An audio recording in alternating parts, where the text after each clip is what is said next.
Hello sir. வாக்கு செலுத்திருக்கீங்க. முதல் முறை வாக்காளர்களுக்கு நீங்க சொல்ல வருது இல்லை, யார் இப்போ பார்க்குறேன், ஒரு உடல்நிலை முடியாத தருணத்தில் கூட சக்கரை வண்டியில் வந்தால் கூட, ஏன்னா இந்த கியூ கொளுத்தக்கூடிய வெயில் அதெல்லாம் பொருட்படுத்தாமல் ஒரு பெரியவர் தன்னுடைய தாயாரை அழைத்து வந்து வாக்கு செலுத்த வேண்டும் என்று வாக்களித்து விட்டு செல்வதை பார்க்கும்போது அவரை நான் வாழ்த்தினேன். ஏன்னு கேட்டாக்கா, தன்னுடைய ஜனநாயக கடமையை மட்டும் ஆற்றுவதோடு மட்டுமல்லாமல் தன்னுடைய தாயாரும் வாக்களிக்க வேண்டும் என்று இந்த தாய் நாட்டுக்காக, இந்த தாய் மண்ணுக்காக, இந்திய தேசத்துக்காக அவர் எடுத்துக்கொண்ட அந்த முயற்சியை பார்க்கும்போது, அவர்கள் எல்லாமே அந்த உணர்வோடு இருக்கும்போது முதல் முறையாக வாக்கு செலுத்தக்கூடிய வாக்காளர்கள், இளைஞர்கள், அடுத்த தலைமுறையினர் அவங்களாம் வரணும். வெயிலெல்லாம் பார்க்கக்கூடாது. வெயில் சுட்டரிக்குது. தோகையை விரிச்சானா தான் மயில், கூவுனா தான் குயில், தண்டவாளத்தில் ஓடினா தான் ரயில், கோடை காலத்தில் சுட்டரிச்சா தான் வெயில். வெயில்னா அடிக்க தான் செய்யும். அதையும் மீறி வாக்களிக்க வரணும். நான்லாம் இப்போ வாக்களித்து விட்டு வந்தேன்.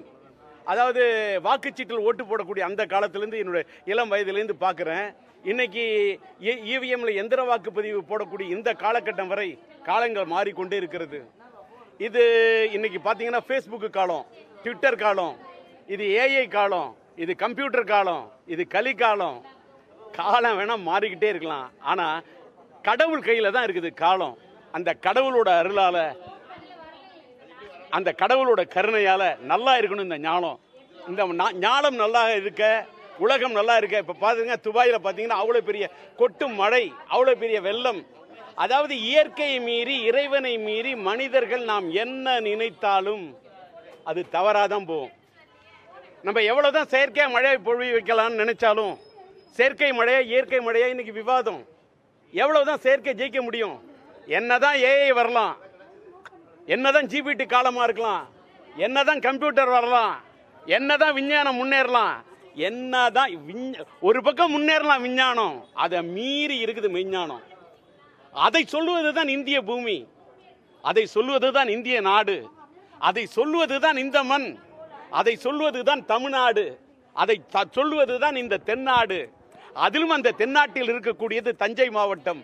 அந்த தஞ்சை மாவட்டத்தில் அந்த ராஜராஜ சோழனும் ராஜேந்திர சோழனும் கால் பதித்து ஆட்சி செலுத்தி இந்த மண்ணிலே தஞ்சை தரணியின் நெஞ்சை நிமிர்த்தி காட்டிய அந்த சோழ மன்னனுடைய அந்த தஞ்சை மண்ணிலிருந்து, அந்த தஞ்சை மாவட்டத்திலிருந்து, மயிலாடுதுறையில் இருந்து வந்தவன் என்ற முறையில் இந்த மண்ணின் மகிமையை நினைத்து இந்த மண்ணிலே பிறந்த ஒரு இந்தியனாக என்னை எண்ணி பார்த்து வாக்களித்தில் நான் பெருமைப்படுகின்றேன். இதை என்னுடைய பாக்கியமாக கருதுறேன். இன்னைக்கு வாக்களிக்கிறோன்னு சொன்னா கடவுளுடைய அருள் இருந்தால் தான் வாக்களிக்க வர முடியும். கடவுளோட அருள் இல்லாட்டா எதுவுமே நடக்காது.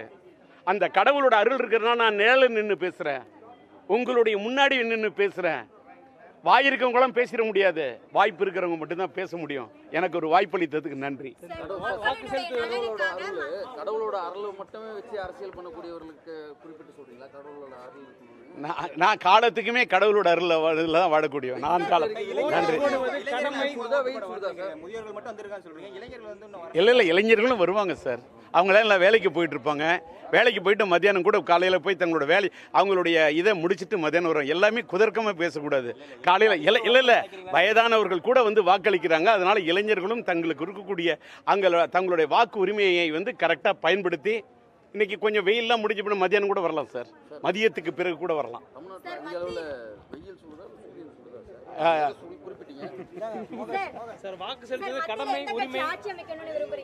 இறைவன் என்ன நினைக்கிறானோ அதான்.